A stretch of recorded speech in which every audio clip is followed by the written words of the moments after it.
Hello everyone. So last lecture में हमने logarithm start किया था टॉपिक, और इस टॉपिक में हमने उसका डेफिनेशन देखा था। डेफिनेशन के साथ साथ हमने इसमें कुछ न्यूमेरिकल्स देखे थे कि किस तरीके से डेफिनेशन के ऊपर आपके पास क्वेश्चंस आ सकते हैं लोगैरिथम के। साथ ही में हमने कुछ बेसिक कंसेप्ट भी देखा था लोगैरिथम का कि क्या कंसेप्चुअल प्रॉब्लम होते हैं और एग्जैक्टली किस किस तरीके से लोगैरिथम की वैल्यूज कैलकुलेट की जाती हैं। आज के लेक्चर में हम लोगैरिथम के थ्योरम्स देखेंगे, लोगैरिथम की कुछ ऐसी प्रॉपर्टीज देखेंगे जो अगर हमें पता हो तो लोगैरिथम का सवाल सॉल्व करना बेहद आसान हो जाता है। राइट। तो अपन अपनी पहली प्रॉपर्टी से स्टार्ट करते हैं। आज जो हमारा टॉपिक रहेगा वो मोस्टली रहेगा प्रॉपर्टीज ऑफ लोगैरिथम। ठीक है, ये आज का हमारा टॉपिक रहेगा। अब इसमें अगर मान लो मैं आपको पहली प्रॉपर्टी बताऊं, जिससे आज हमें स्टार्ट करना है, तो the first property is log of m base a plus log of n base a is equal to log of mn base a। पहली प्रॉपर्टी क्या है? log of m base a plus log of n base a is equal to log of mn base a। अब तुम बोलोगे sir ये कहां से आया और मैं क्यों मान लूं कि ये होता है? तो मैं आपको इसका प्रूफ भी बताऊंगा। आप ये मान के चलो बेटा, मोस्टली कई सारे टीचर्स जो होते हैं ना, वो ये सारी चीजों का प्रूफ नहीं बताते। मोस्टली क्यों नहीं बताते भाई? बताना चाहिए। अगर आपको प्रूफ किसी भी चीज का पता है तो आपके लिए वो चीज समझना आसान है, रटना नहीं पड़ेगा, समझ में आएगा। ठीक है, तो देखो इसमें सबसे पहले तो हम कंडीशन लिख लेते हैं। कंडीशन हमें क्या पता है? देखो, अगर log of m base a है तो m must be greater than 0। अगर log of n base a है तो n must be greater than 0। और अगर बेस पे a है तो a should be greater than 0 and a should not equal to 1 अब इसका अगर मान लो हम बात करते हैं बेटा प्रूफ की, तो बेहद आसान सा इसका प्रूफ है। Let log m base a is equal to, मान लेते हैं इसको हम x मान लेते हैं। log m बेस a, ये वाले पूरे की वैल्यू को हम मान लेते हैं x। ठीक है, और log of n base a इस पूरे की वैल्यू को हम मान लेते हैं y। तो मैंने अभी क्या किया है? मैंने बेटा यहाँ पे इस पूरे को मैंने बोला x और इस पूरे को मैंने बोला y। अब अगर मान लो log of m base a की वैल्यू x है, इसका मतलब क्या है? इसका मतलब ये है कि m is equal to a raise to the power x। और अगर log of n base a की वैल्यू y है, इसका मतलब n is equal to a raise to the power y। इतना तो हमने पढ़ा था। कैसे आता है ये? इसका मतलब ये हमने कल देखा था कि जब मैं a की पावर x करूंगा तो m आएगा, और जब मैं a की पावर y करूंगा तो n आएगा। ये चीज हमें समझ में आती है। इमेजिन करो बेटा, इसको अगर मैं इक्वेशन 1 बोलता हूं और इसको मान लो मैं इक्वेशन 2 बोलता हूं। ठीक है, इसको मैंने इक्वेशन 1 बोला और नीचे वाले को मैंने इक्वेशन 2 बोला। अगर मान लो मैं तुम्हें बोलता हूं मल्टीप्लाई 1 एंड 2, अगर हम इन दोनों इक्वेशंस को मल्टीप्लाई करेंगे तो m और n मल्टीप्लाई होके क्या बना लेगा? mn बना लेगा। ये दोनों मल्टीप्लाई होके mn बना लेंगे LHS में। और RHS अगर मैं देखूंगा तो देखो, a की power x will B multiplied with a की पावर y। a की power x will B multiplied with a की पावर y। और हमें ये चीज पता है कि जब बेसेस सेम होते हैं तो पावर्स मल्टीप्लिकेशन में ऐड हो जाते हैं। मतलब ये आ जाएगा a raise to the power x plus y। जैसे ही बेटा मेरे पास ये चीज आ गई, यहां से मुझे क्या मिला? यहां से मुझे मिला mn is equal to a raise to the power x plus y। अब ध्यान से याद करो। आपने बेटा कल लोगैरिथम का देखा था डेफिनेशन कि अगर log n बेस b की वैल्यू x होती है, इसका मतलब b की पावर x n होता है। यहां पर देखो, क्या ये something to the power something is equal to something लिखा है? देखो, something to the power something is equal to something. ध्यान से देखो, something to the power something equal to something. Something to the power something equal to something.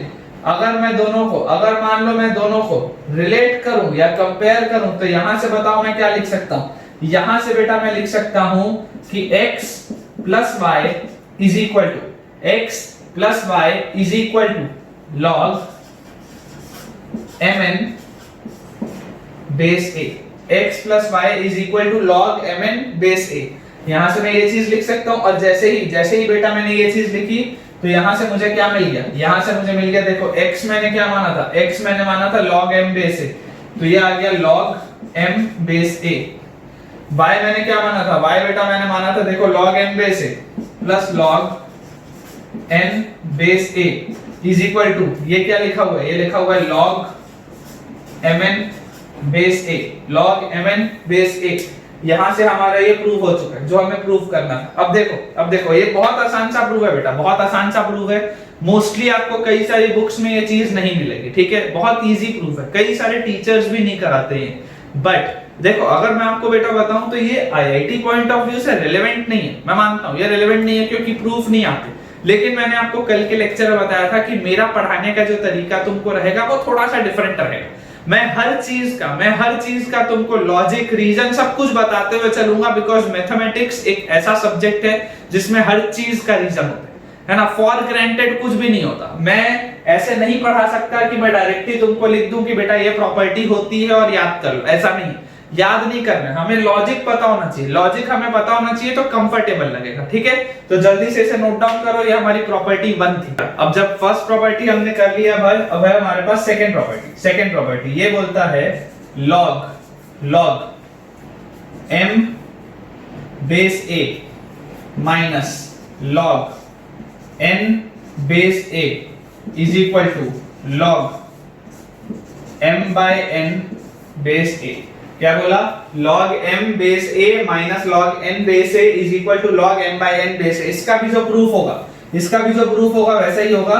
यहाँ पे देखो m is greater than 0, n is greater than 0, a is greater than 0 and a is not equal to 1, अब इसका भी जो proof होगा वो as it is वैसा ही प्रूफ चलेगा कि हम ऐसा करते हैं कि log m बेस a इसको मान लेते हैं x। प्रूफ जरूर करो बेटा, प्रूफ जरूर करो, नहीं तो तुम्हारे हैबिट में आ जाएगा कि मैथ्स में कई सारी चीजों को रट्टा मारने का, तुम्हें कभी भी फील नहीं आ पाएगा बेटा मैथ्स का। बिलीव मी, तुम्हें प्रूफ जरूर करना चाहिए, ठीक है। log m बेस a के वैल्यू x मान लेते हैं और log n बेस a इसका वैल्यू मान लेते हैं y।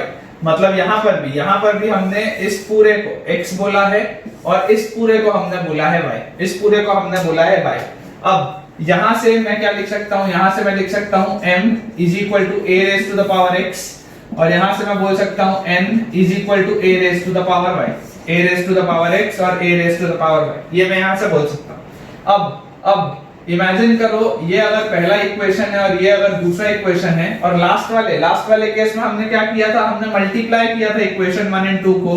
अगर मैं यहाँ आपको बोलूं डिवाइड 1 एंड 2, 1 को 2 से डिवाइड करो तो इक्वेशन 1 बाय इक्वेशन 2 जब मैं करूंगा तो LHS में आएगा m बाय n और RHS में क्या आएगा a raise to the power x divided by a raise to the power y, यही चीज आएगी। और मुझे पता है कि जब बेसिस सेम होता है और डिवाइड हो रहा होता है तो पावर क्या होता है, सब्ट्रैक्ट हो जाता है। तो ये मेरे पास आ गया a raise to the power x minus y, जैसे ही मेरे पास बेटा ये चीज आई तो अब आप वापस इमेजिन करो, ये जो रिजल्ट है वो क्या है, ये रिजल्ट है m by n is equal to a raise to the power x minus y, m by n is equal to a raise to the power x minus y।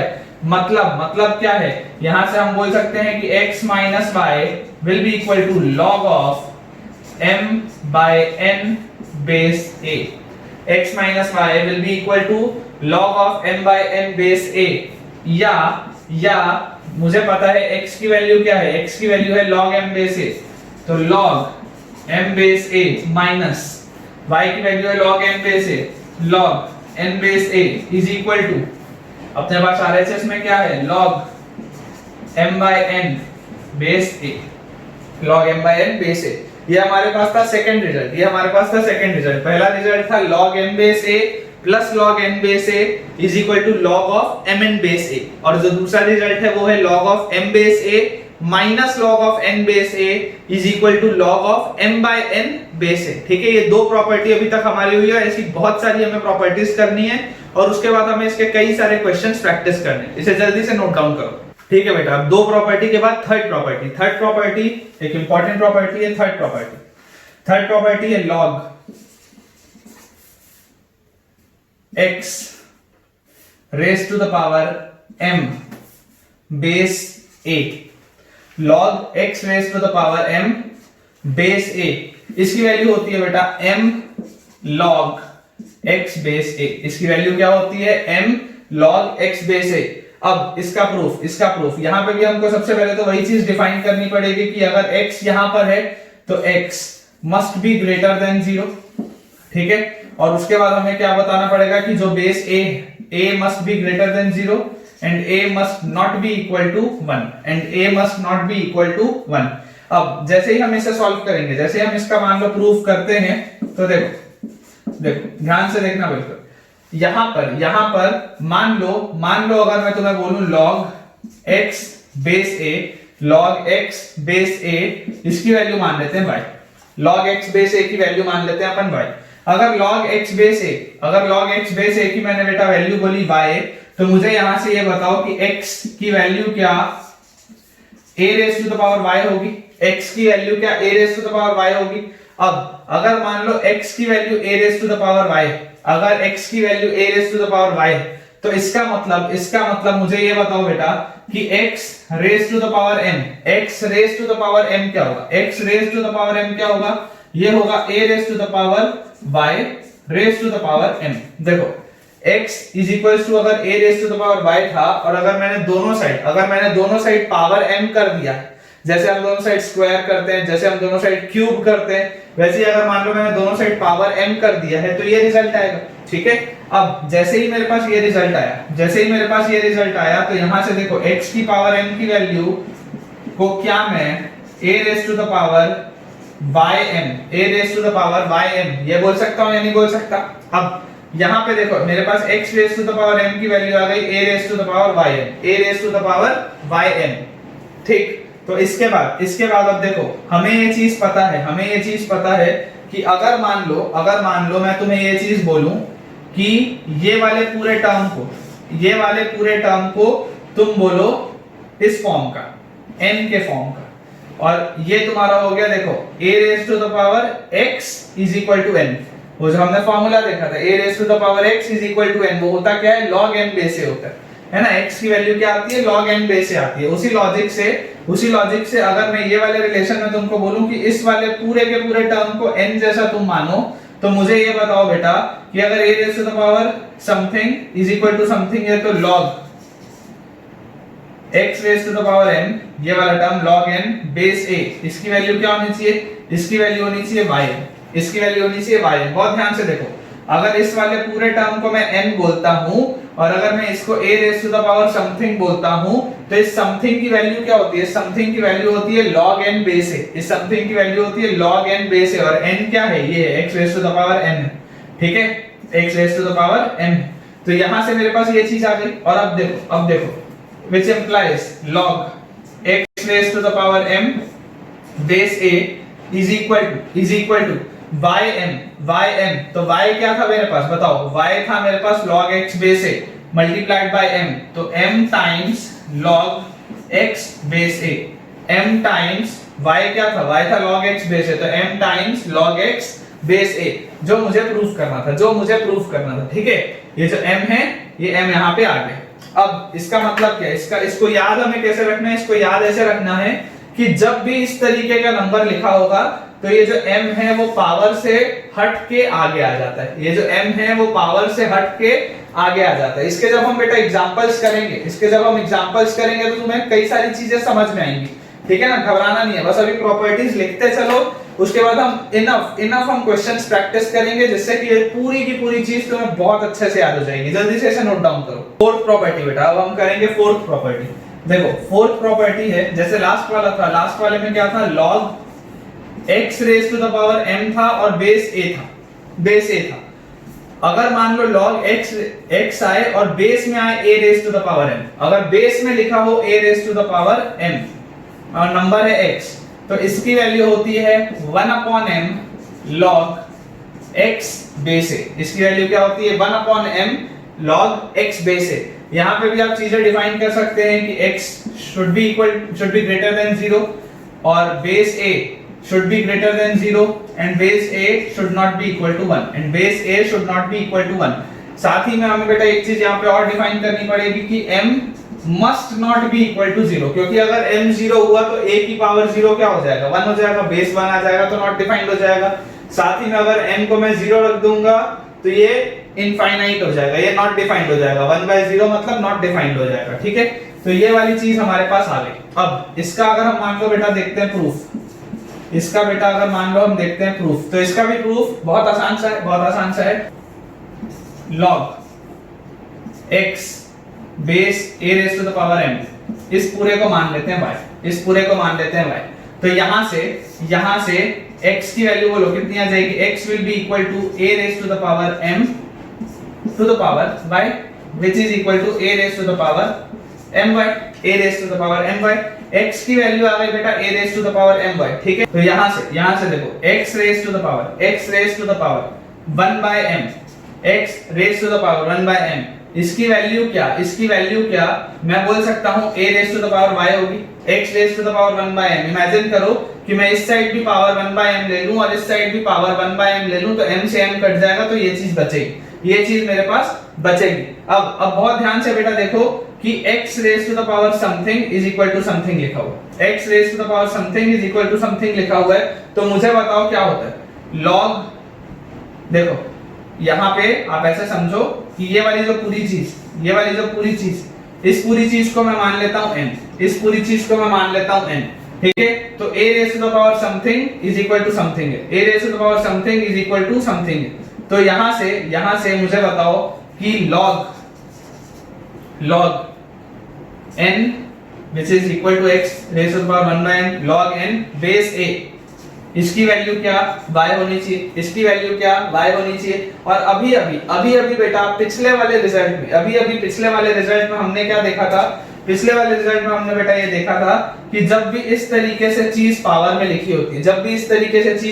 लिखी होती है, तो ये पावर घूम के कहां आ जाता है, आगे आ जाता है, ये पावर घूम के कहां आ जाता है, आगे आ जाता है। इसका मतलब क्या मैं ये बोल सकता हूं that y is equal to 1/m log x base a, y is equal to 1/m log x base a। देखो इस पूरी चीज को मैंने y बोला था ना, मतलब ये पूरी चीज को मैंने y बोला था, तो y की वैल्यू देखो कितनी है 1/m log x base a। बहुत इंपॉर्टेंट रिजल्ट। ठीक है, जल्दी से बेटा नोट डाउन करो, खूब सारी प्रॉपर्टीज है जो आज हमें करनी है। अब पांचवा थ्योरम जो होता है, पांचवे थ्योरम को, अभी जो ये वाला थ्योरम होगा इसको हम बेस चेंजिंग थ्योरम भी बोलते हैं, इसको हम बेस चेंज थ्योरम भी कहते हैं, इसे हम बेस चेंज थ्योरम भी कहते हैं। देखिए ये वाले थ्योरम में देखो क्या होता है कि मान लो हमारे पास लिखा हुआ है log a बेस b, मान लो हमारे पास लिखा हुआ है log a बेस b, तो इसको मैं क्या लिख सकता हूं, इसको मैं लिख सकता हूं log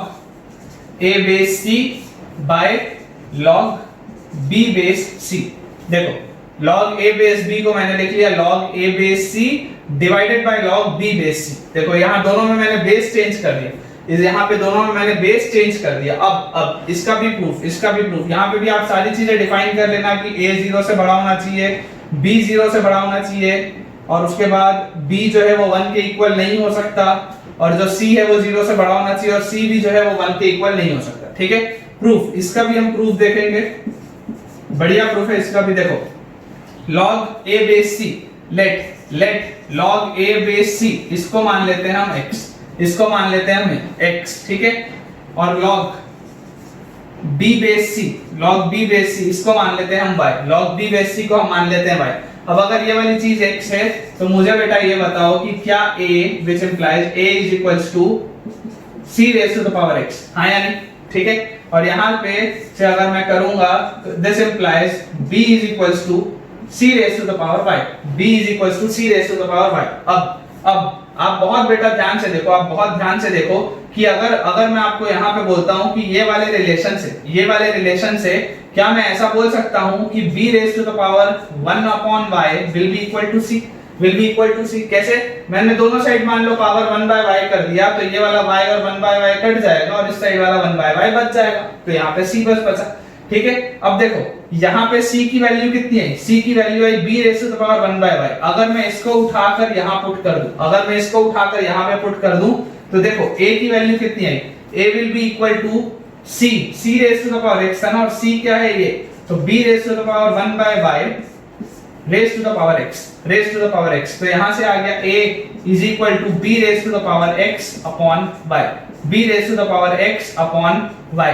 ठीक है, और अब देखो आप हमारे पास बेटा अगर मान लो यहाँ पे लिखा होता है कि n is equal to b raise to the power something is equal to b raise to the power something, तो यहाँ से हम क्या लिख सकते हैं? यहाँ से हम लिख सकते हैं कि log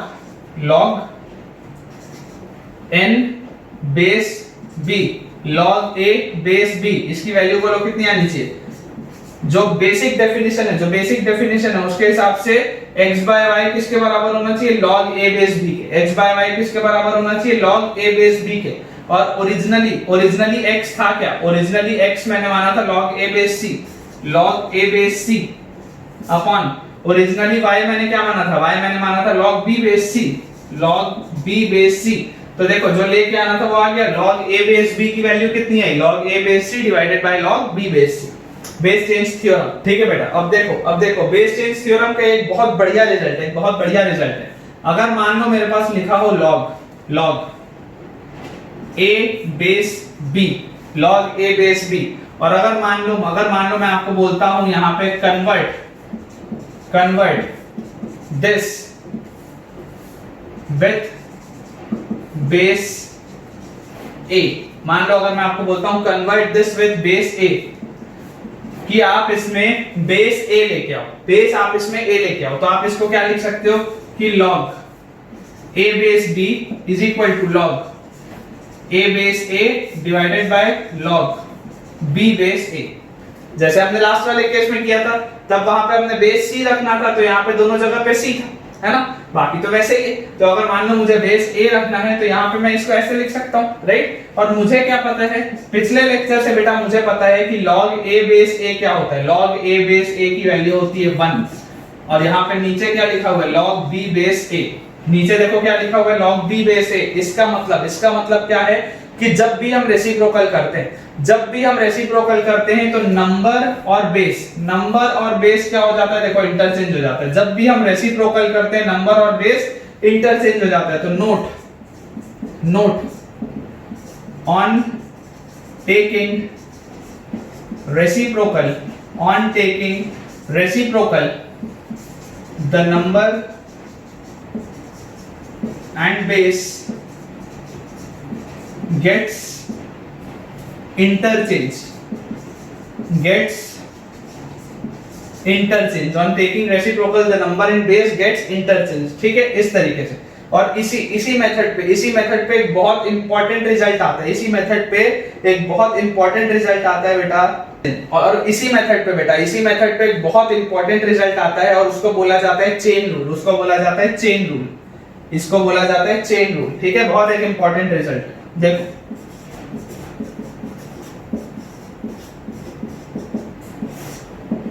अब यहां पे देखो तुम्हारे पास क्या है? log a बेस b की वैल्यू है 1 upon log b base a। हमारे पास log a बेस b की वैल्यू है 1 upon log b base a। ये हमारे पास इसकी वैल्यू है।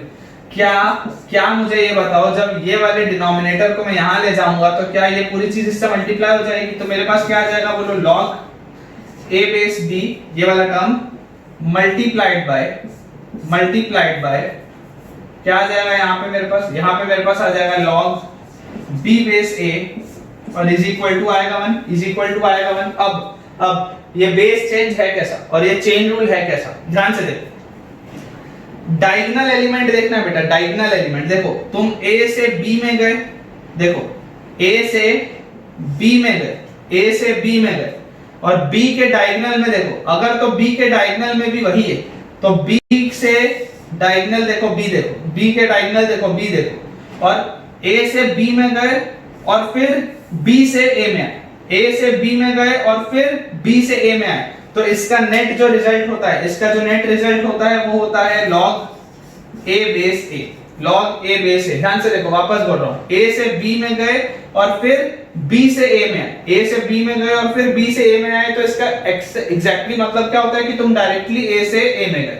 इसका मतलब होता है कि तुम डायरेक्टली a से a में गए। ठीक है, समझाने का तरीका, समझाने का तरीका, इसका मतलब होता है log a बेस a, जिसका आंसर आता है 1, जिसका आंसर आता है 1। या इमेजिन करो, मान लो लिखा हो log a base b multiplied by log b base c multiplied by log c base a। इसका भी आंसर क्या होगा? इसका भी आंसर 1 आएगा। क्यों 1 आएगा? देखो देखो ध्यान से देखो, a से b में गए और डायगोनल एलिमेंट देखो वापस b है, तो b से c में गए और फिर डायगोनल एलिमेंट देखो वापस c है, तो c से a में गए। इसका मतलब क्या है? डायरेक्टली a से a में गए। इसका मतलब क्या है? डायरेक्टली a से a में गए, तो आंसर क्या आएगा? log a बेस a, जिसका आंसर क्या होता है 1, जिसका आंसर क्या होता है 1। बहुत इंपॉर्टेंट है बेटा, बहुत इंपॉर्टेंट है बेटा। बेस चेंज थ्योरम के बाद हम अपनी 6th प्रॉपर्टी देखते हैं। 6th प्रॉपर्टी है a raise to the power log n base a। इसकी वैल्यू होती है n, इसकी वैल्यू होती है n। ठीक है, इसमें भी आप चीजों को डिफाइन कर लेना। देखो, अगर मान लो हमें इसका प्रूफ करना है तो लेट हम मान लेते हैं कि a raise to the power log n base a, मान लेते हैं इसकी वैल्यू है x, मान लेते हैं हम इसकी वैल्यू है x। अब मुझे क्या पता है कि अगर a raise to the power something की वैल्यू अगर समथिंग है, अगर a raise to the power something की वैल्यू समथिंग है, तो log x base a, log x base a, उसकी वैल्यू ये होनी चाहिए, कितनी होनी चाहिए? log n बेस a के बराबर होनी चाहिए, क्योंकि ये वाली पूरी चीज एक्सपोनेंट है। तो a raise to the power something is equals to, अगर समथिंग होता है तो by the definition of logarithm हम लिख सकते हैं log x बेस a का वैल्यू ये पावर, तो ये पावर की जगह पे क्या था? log n बेस a था, तो वो आ गया। अब अगर मान लो ये बेसिस सेम है, अगर मान लो ये बेसिस सेम है, तो ऑन कंपैरिजन मेरे पास क्या आ गया? जैसे ही मैंने कंपेयर किया तो x की वैल्यू आ गई n, x की वैल्यू आ गई n। मतलब कि इसका मतलब क्या है? इसका मतलब ये है कि जब a raise to the power something लिखा होगा और अगर जिसका पावर गया है, अगर वही वाला टर्म आपके बेस में भी है, जिसका पावर गया है ऊपर, अगर वही वाला टर्म आपके बेस में भी, तो आंसर क्या आएगा? ये वाला नंबर आएगा। आंसर क्या आएगा? ये वाला नंबर आएगा। ठीक है, ये वाली भी प्रॉपर्टी एक बार आप नोट डाउन कर लो। ठीक है बेटा, हम अब एक और प्रॉपर्टी करते हैं, इसके बाद फिर हम अपने कुछ क्वेश्चन सॉल्व करना स्टार्ट करेंगे। प्रॉपर्टी है a raise to the power log x base b, a raise to the power log x base b। ध्यान से देखो, यहाँ पे दोनों पावर अलग है ना, ये बेस अलग है, ये पावर अलग है, जिसके पावर में जा रहा है, तो दोनों अलग है तो अपना काम नहीं चलेगा। तो a raise to the power log x base b, इसकी वैल्यू होती है x raise to the power log a base b, इसकी वैल्यू होती है x raise to the power log a base b। बोलने का क्या मतलब है कि ये a और x को इंटरचेंज किया जा सकता है, ये a और x को इंटरचेंज किया जा सकता है। प्रूफ, इसका भी हम प्रूफ देखते हैं। बढ़िया प्रूफ है बेटा, इसका भी बहुत बढ़िया प्रूफ है। मान लेते हैं बेटा हम कि a raise to the power log x base b जो था, a raise to the power log x base b जो था, इसको हम लिख लेते हैं ऐसे, a raise to the power log x base a divided by log b base a। ध्यान से देखो, मैंने यहाँ पे क्या किया? मैंने यहाँ पे बेटा दोनों का जो बेस है मैंने चेंज कर दिया। यहाँ पे मैंने क्या किया? दोनों का देखो बेस चेंजिंग थ्योरम लगाया है, तो log x बेस b को मैंने क्या लिख लिया? log x base a divided by log b base. ठीक है, और जैसे ही मैंने ये चीज लगाई, तो क्या इसको मैं अब ऐसा लिख सकता हूँ? कि a raise to the power log x base a, बहुत ध्यान से देखना बेटा, बहुत ध्यान से देखना, multiplied by log a base b, क्योंकि अभी हमने जब बेस चेंजिंग थ्योरम वाली चीज देखी थी, तो हमें ये चीज पता है कि log a बेस b की वैल्यू क्या होती है? 1 upon log b base a होता है। ये वाला हमने एक स्पेशल केस में देखा था कि जब रेसिप्रोकल करते हैं तो नंबर और बेस क्या हो जाता है, इंटरचेंज हो जाता है। तो क्योंकि ये इंटरचेंज हो जाता है उसकी वजह से ये 1 अपॉन में जो log b बेस a है, अगर मैं इसको न्यूमरेटर में लेके जाऊं तो वो log a बेस b हो जाए, ठीक। और अगर मेरे पास ये चीज आ गई तो क्या इसको मैं ऐसा लिख सकता हूं कि a raise to the power log x base a multiplied by मतलब whole to the power log a base b।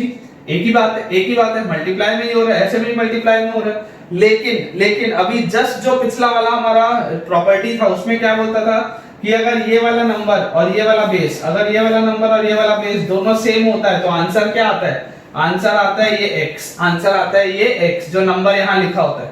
तो क्या इसको मैं x to the power log a base b, x to the power log a base b जो मुझे लेके आना था, क्या वो लिख सकता हूं। बहुत बढ़िया प्रॉपर्टी और उससे बेहतरीन इसका प्रूफ। जल्दी नोट डाउन करो। अब जो हम स्टार्ट करेंगे, अब हम क्वेश्चंस का प्रैक्टिस स्टार्ट करेंगे। हम सवाल की प्रैक्टिस स्टार्ट करते हैं।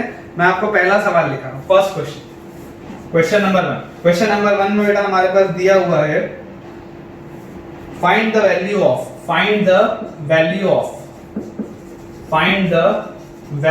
ऑफ सवाल है 2 raise to the power log 18 base 6, 2 raise to the power log 18 base 6 multiplied by 3 raised to the power log 3 base 6 multiplied by 3 raised to the power log 3 base 6 multiplied by 3 raised to the power log 3 base 6। अब जैसे देखो हमारे पास ये सवाल है, तो इसको कैसे हम सॉल्व करेंगे। सॉल्व करने का बहुत आसान सा इसमें तरीका है, बहुत आसान सा तरीका है कि देखो 2 raised to the power log 18 base 6 लिखा हुआ है। क्या मुझे ये बताओ बेटा तुम, क्या हम log 18 बेस 6, क्या हम log 18 बेस 6 को log 6 base 6 plus log 3 base 6 ऐसा लिख सकते हैं क्या। ध्यान लाओ पहली प्रॉपर्टी क्या थी, log m base a plus log n base a is equal to log mn। जब हम दो logs को ऐड करते हैं और अगर बेसेस सेम होते हैं तो जो नंबर्स होते हैं वो आपस में क्या हो जाते हैं, नंबर्स जो होते हैं वो आपस में मल्टीप्लाई हो जाते हैं, तो log 18 बेस 6 आ जाता है। और यहां से क्या मैं इसको log 6 बेस 6 को 1 प्लस log 3 बेस 6 को वैसे का वैसे ऐसे लिखे रहने दे सकता हूं क्या, ठीक है। तो देखो यहां पे जो हमारे पास सवाल था 2 raise to the power log 18 base 6, तो क्या इसको मैं 2 raise to the power log 18 base 6 को मैंने लिख दिया 1 प्लस log 3 बेस 6 और ये पूरा मल्टीप्लाइड बाय वो क्या लिखा है, मल्टीप्लाइड बाय लिखा हुआ है 3 raise to the power log 3 base 6, 3 raise to the power log 3 base 6। अब देखो इसको जब आप यहाँ पे लिखोगे तो इसको हम कैसे लिख सकते हैं, इसको हम लिख सकते हैं 2 रेज़ टू द पावर 1 2 होता है और फिर हम मल्टीप्लाई में लिख सकते हैं 2 raise to the power log 3 base 6 ये वाले को है ना मल्टीप्लाई में, और मल्टीप्लाई में क्या और लिखा हुआ है 3 raise to the power log 3 base 6 आया नहीं। और जैसे ये चीज हुई तो अब देखो क्योंकि जो पावर है वो सेम है तो बेसिस क्या हो जाएंगे, आपस में मल्टीप्लाई हो जाएंगे। इसका मतलब क्या है, देखो 2 मल्टीप्लाइड बाय ये 2 into 3, ये वाला 2 और ये वाला 3 ये दोनों आपस में क्या हो जाएंगे, मल्टीप्लाई हो जाएंगे। ये रूल हमें पता है ना भाई कि अगर a raise to the power m multiplied by अगर b raise to the power m होता है तो इसका आंसर क्या आता है, इसका आंसर आता है ab raise to the power m। इसका आंसर क्या आता है, ab raise to the power m। तो उस लॉजिक से 2 into 3 हो जाएगा 6 raise to the power log 3 base 6 raise to the power log 3 base 6। अब ध्यान लो तुमने क्या पढ़ा था, तुमने अभी पढ़ा कि log a raise to the power log n base a, इसका आंसर बोलो क्या आता है, इसका आंसर आता है n।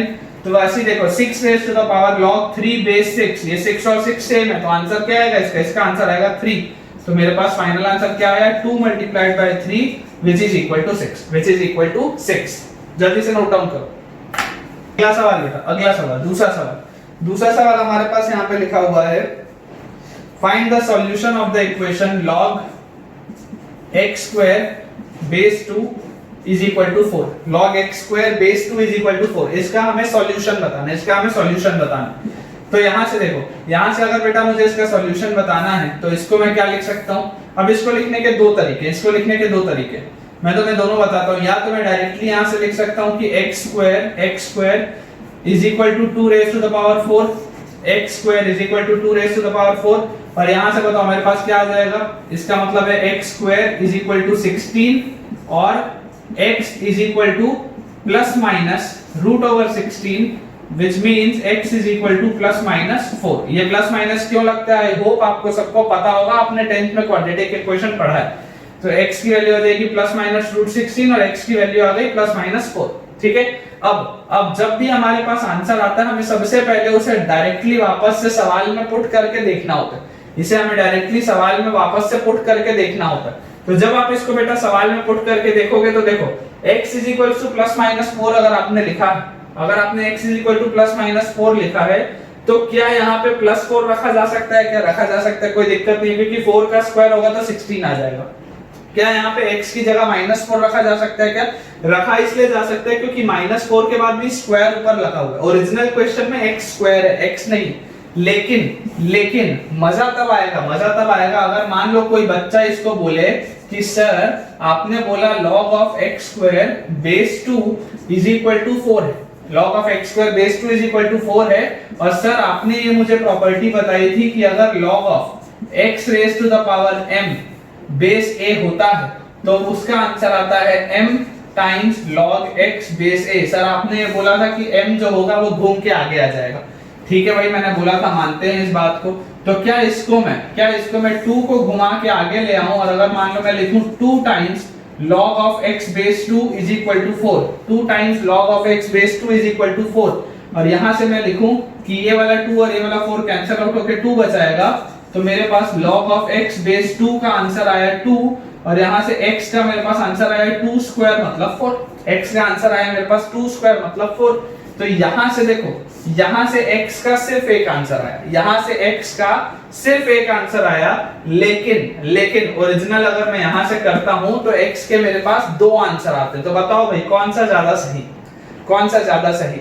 तो ऐसे वाले सिचुएशन में बेटा आपको हमेशा ध्यान रखना है कि ये जो प्रॉपर्टी लगती है कई बार जब भी आंसर आता है, और आपको एक चीज ध्यान रखना है कि कभी भी अगर मान लो यहाँ पे इवन नंबर लिखा हुआ है कि पावर 2 लिखा है या पावर 4 लिखा है, इस तरीके की जब चीजें लिखी होती हैं तो जरूर एक बार प्लस और माइनस साइन का ध्यान दिया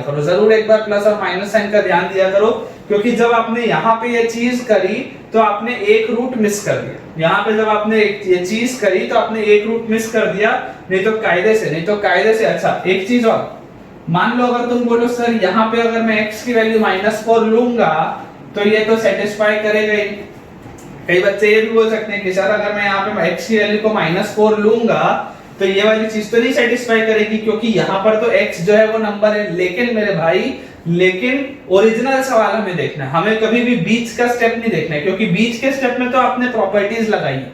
ओरिजिनल क्वेश्चन में आपको देखना है कि आपका जो फाइनल आंसर आया है वो ओरिजिनल सवाल को सेटिस्फाई कर रहा है या नहीं कर रहा। अगर ओरिजिनल सवाल सेटिस्फाई हो रहा है मतलब तुमने ठीक किया है, अदरवाइज तुमने कुछ गड़बड़ की है, ठीक है। तो -4 भी सही है। क्यों सही है? क्योंकि ये बीच की प्रॉपर्टीज तुमने लगाई है जिसकी वजह से x वाली चीज जनरेट हुई है। ओरिजिनल सवाल में ऐसी कोई भी चीज नहीं थी, ओरिजिनल सवाल में वो आंसर आ सकता है, क्योंकि जरूरी नहीं है कि मैं इसी मेथड से सॉल्व करूं, मैं इस मेथड से भी सॉल्व कर सकता हूं जिसमें ये वाला कोई भी प्रॉब्लम आता ही नहीं, जिसमें ये वाला log x बेस 2 वाला कोई भी प्रॉब्लम आता ही नहीं, ठीक है। तो हमें इस तरीके से इसको ध्यान से देखना है, ठीक है। बहुत बढ़िया सवाल है, इसलिए बेटा ये मैंने करवाया, इंपॉर्टेंट है, नोट डाउन करो। क्या सवाल हमारे पास लिखा है, फाइंड द सॉल्यूशन ऑफ में मेरे पास लिखा है log of x square -1 base 2 is equal to 3, log of x square -1 base 2 is equal to 3। अब जब मैं इसको सॉल्व करूंगा तो देखो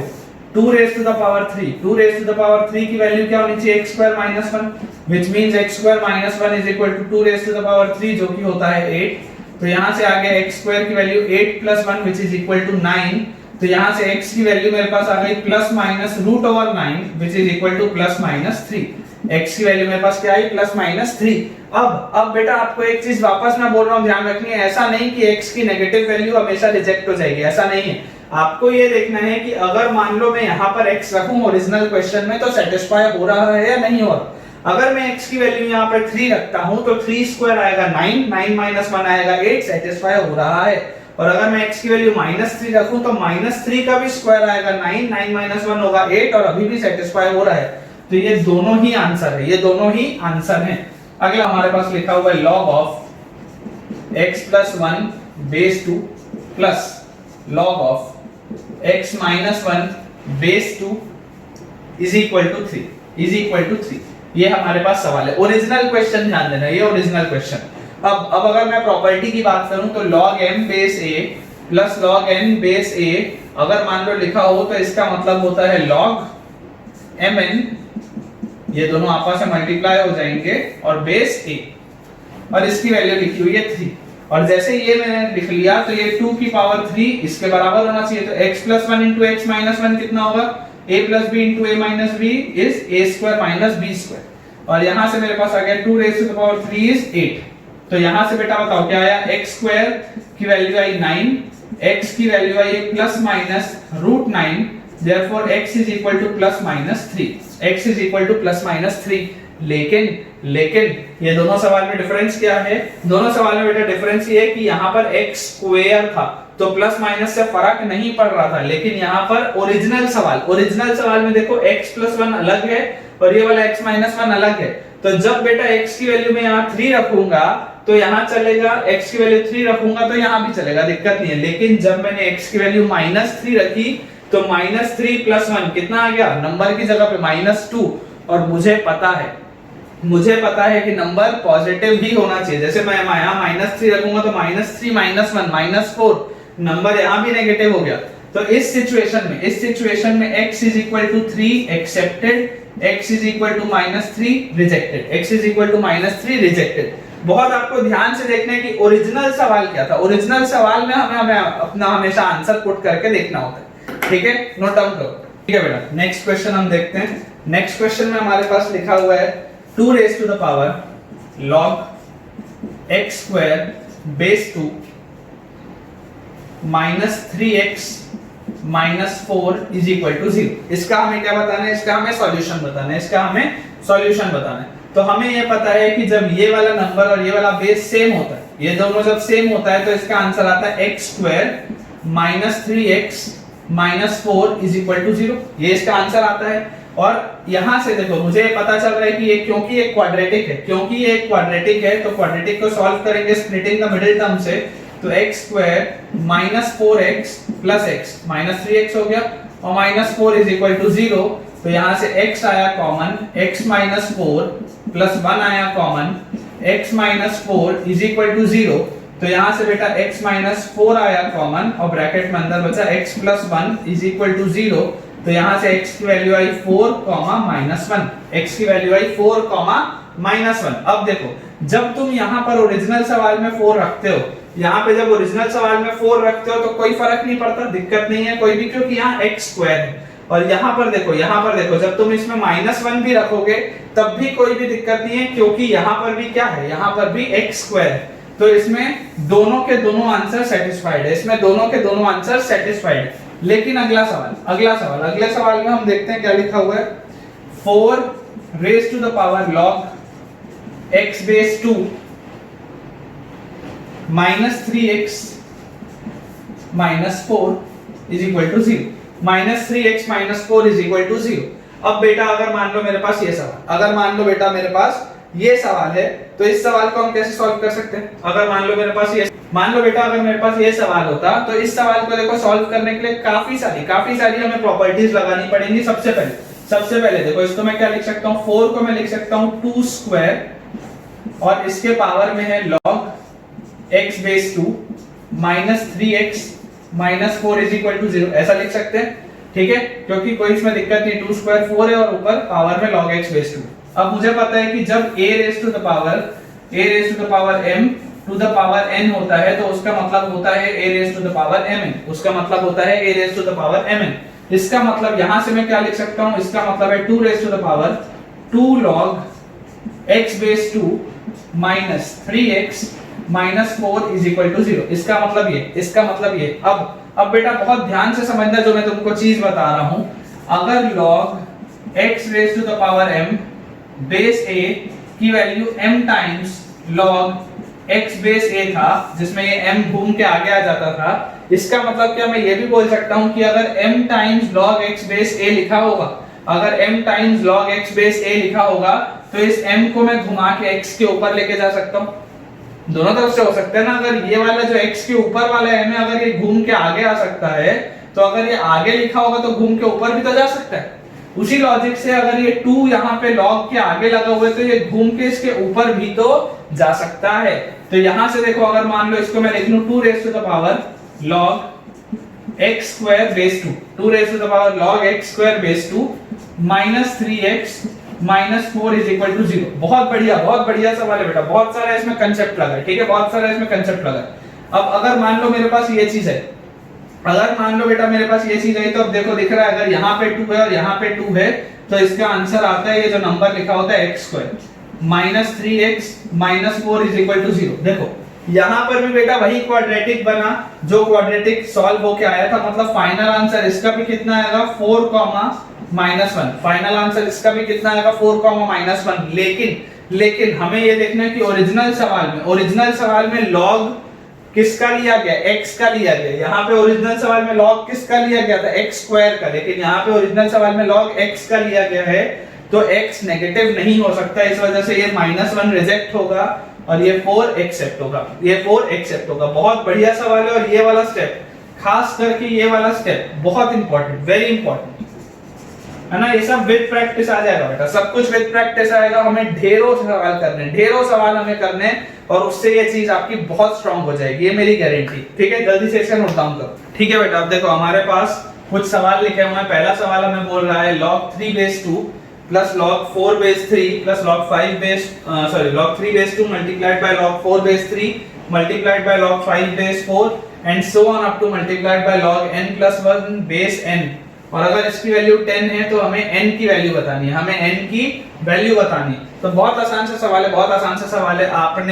आपने बेटा अभी मैंने आपको चेन रूल बताया था। देखो 3 से आप देखो 2 से आप 3 में गए, फिर डायगोनल देखो, फिर 3 से आप 4 में गए, फिर 4 से आप 5 में गए, फिर इस तरीके से आप ऐसे जा रहे हो तो n से आप n प्लस 1 में गए। ध्यान से देखो 2 से 3, 3 से 4, 4 से 5, 5 से इस तरीके से आप जा रहे हो तो फाइनली आप कहां पे गए हो, n प्लस 1 पे।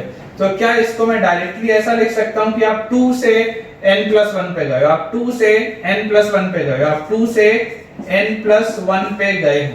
इसका मतलब ये इंपॉर्टेंट है। और इसकी वैल्यू दी हुई है 10, इसकी वैल्यू हमें दी हुई है 10।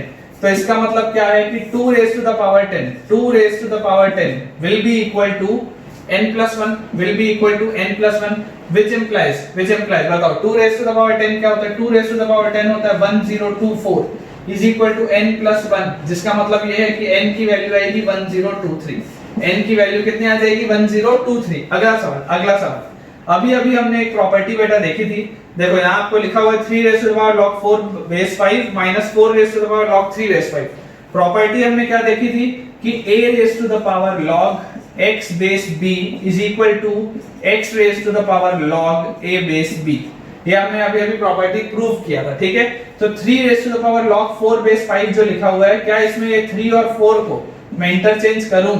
अगर इस 3 और 4 को मैं इंटरचेंज करूं तो जो चीज आएगी वो सेम आनी चाहिए। मतलब इस 3 raise to the power log 4 base 5 को लिखा जा सकता है 4 raise to the power log 3 base 5। और माइनस में भी देखो वही चीज लिखी हुई है 4 raise to the power log 3 base 5। तो दोनों कैंसिल आउट होके फाइनल आंसर क्या दे देंगे 0, ठीक है। अगला सवाल में देखो 7 raise to the power log 5 base 3 plus 3 raise to the power log 5 base 7 minus 5 raise to the power log 7 base 3 और minus 7 raise to the power log 3 base 5, ठीक है।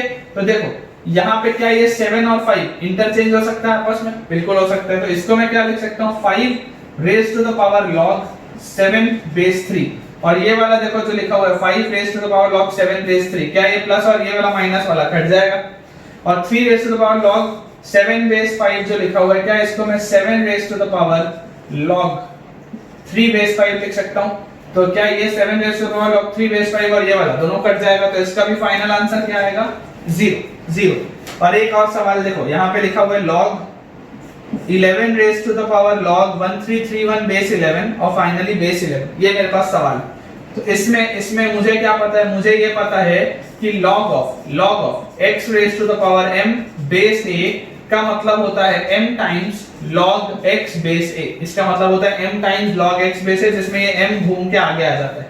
तो सिमिलरली ये जो पूरी चीज है इस वाले सवाल के लिए वो m का काम कर रही है। ये जो m है इस वाले सवाल के लिए वो m का काम कर रही है, तो वो पूरा घूम के कहां जाएगा, आगे आ जाएगा।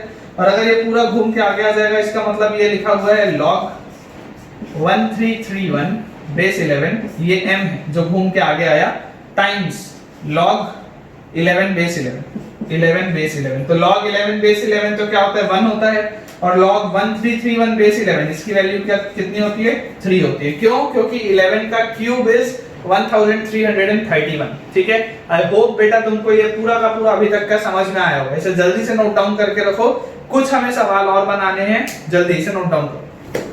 ठीक है बेटा, तो आज के लेक्चर में हमने क्या क्या पढ़ा। आज के लेक्चर में हमने प्रॉपर्टीज पढ़ी है लॉगरिथम की, और उसके ऊपर हमने कुछ क्वेश्चंस प्रैक्टिस किए। अब आने वाले लेक्चर में, जो कि कल आएगा, कल वाले लेक्चर में हम लोग एक तो लॉगरिथम का पूरा ग्राफ समझेंगे कि उसका ग्राफ कैसा बनता है, क्योंकि मैंने आपको बताया है कि हर फंक्शन का कोई ना कोई ग्राफ होता है। तो हमें लॉगरिथम का एक तो ग्राफ समझना है सबसे पहली चीज, और दूसरी चीज ये है कि लॉगरिथम के बढ़िया सवाल हम नेक्स्ट लेक्चर में बनाने वाले हैं।